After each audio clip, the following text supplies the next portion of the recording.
السلام عليكم. برغم من كل القلوب والعصافير واليوفوريا اللي بتيجي مع حالة الانجذاب لما بنقع في الحب في الأول دي، إلا إن الانجذاب تجربة ستريسفul جدا على الجسم.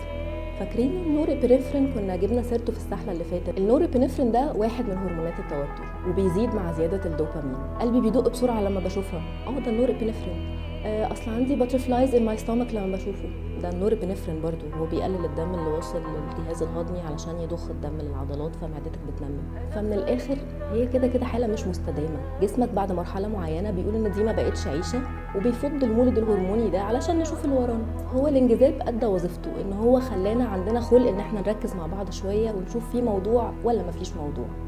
في موضوع الانجذاب ده هيتحول لاتاتشمنت ونعيش في تبات ونبات. مفيش موضوع لا يكلف الله نفسا الا وسعها.